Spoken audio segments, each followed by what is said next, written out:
Oi, tudo bem? Como vocês estão? Você sabe me dizer o que é um tabu? Tabu, no passado, eram instituições religiosas que determinavam aquilo que era sagrado, aquilo que era sobrenatural e aquilo que não era. A partir do século XX, a palavra tabu acabou ganhando outro significado. Hoje em dia, tabu é algo que é criminalizado ou discriminado dentro de uma sociedade, que normalmente tem razões ali infundadas ou mal explicadas.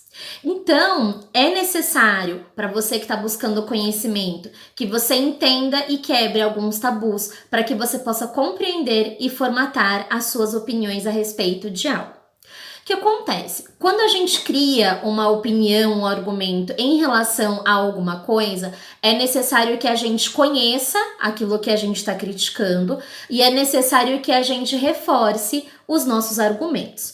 O que acontece hoje em dia é que grande parte das pessoas criticam algum aspecto que pode ser político, social, econômico, espiritual ou sentimental, mas não se debruçam sobre essa crítica e não se aprofundam sobre aquilo que eles estão criticando.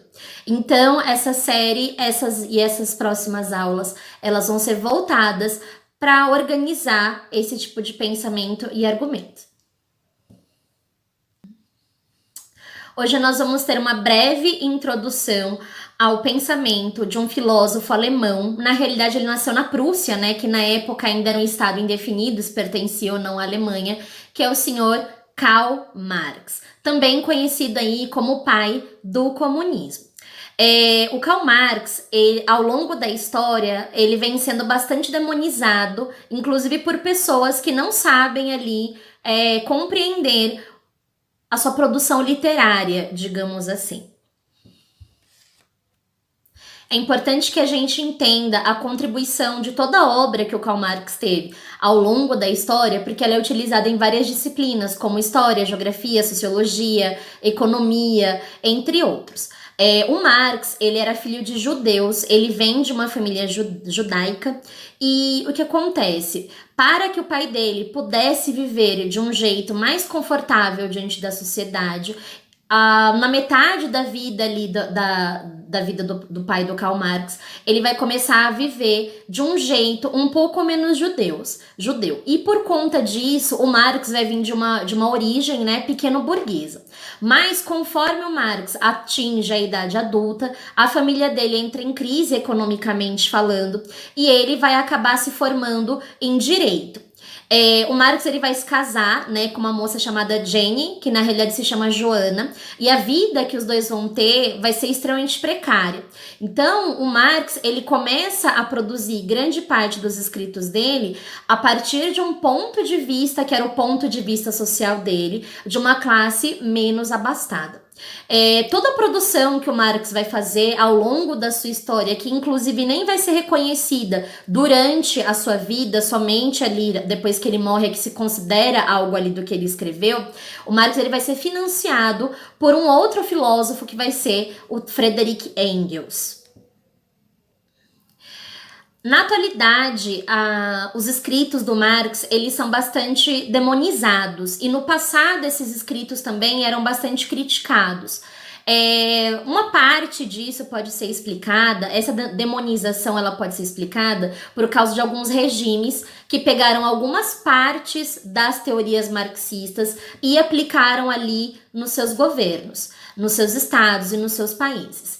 E o que vai acontecer? O resultado dessa parcela, né, da teoria marxista aplicada a uma realidade de forma fragmentada vai se tornar extremamente desastroso, porque essas nações elas não tiveram a habilidade de estudar a questão marxista como um todo. O que foi aplicado foi uma parcela ou aquilo que foi entendido dos escritos do Karl Marx. E é por conta desses desastres, né, que tem vários outros elementos além do pensamento marxista, é por causa desses resultados que as teorias marxistas são demonizadas até os dias de hoje.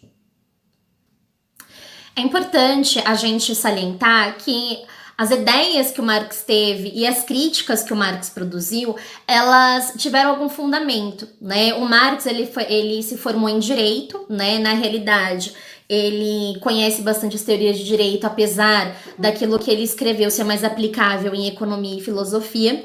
Uma das veias, né, teóricas do Marx vai ser um moço chamado Proudhon, né? O Proudhon, ele vai ser um dos escritores das teorias anarquistas. Tem aqui um dos livros principais do Proudhon, né? O Proudhon, quando ele começa ali a falar sobre anarquia e tudo mais, um dos pensamentos centrais dele é sobre como as pessoas se apropriam de outras pessoas e objetos e o que isso impacta na sociedade através da ideia de que a propriedade privada é um roubo. O Proudhon fala sobre isso porque ele fala que a diferença de classes ela vai nascer a partir do momento em que não vai ter acesso à propriedade para todos. Então, um dos pensamentos que vão cercear aí o pensamento do Karl Marx vão ser pensamentos que têm uma base, né, anarquista, né? Então, o Proudhon vai ser um dos que vão cercear aí o pensamento do Karl Marx. Ali meados de 1800, quando você queria produzir alguma coisa de forma literária, o custo daquela produção literária era feito por você mesmo. Mas o Marx, ele tinha uma vida muito precária ali com a Jenny, com a Joana e tal. Inclusive, alguns dos filhos deles, muitos dos filhos que ele teve, né, acabaram morrendo por causa da pobreza do Karl Marx.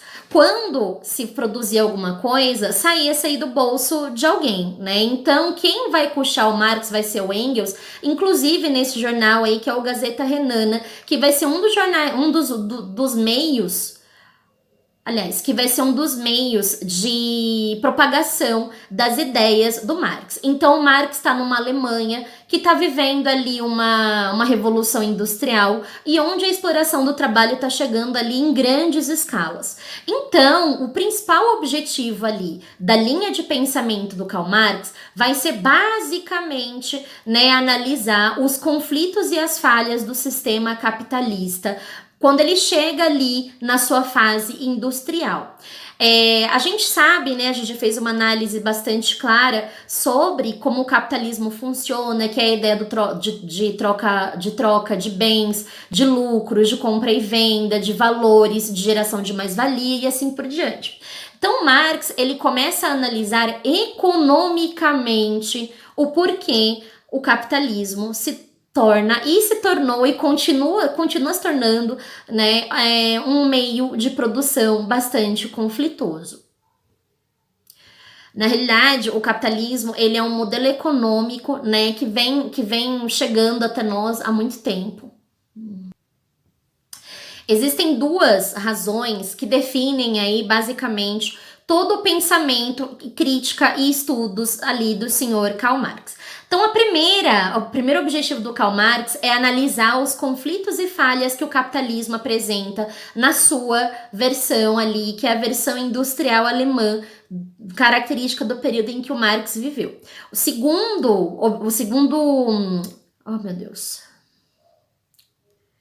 A segunda razão dos escritos do Marx vão ser basicamente os escritos de um outro filósofo, né, que vai ser o Hegel.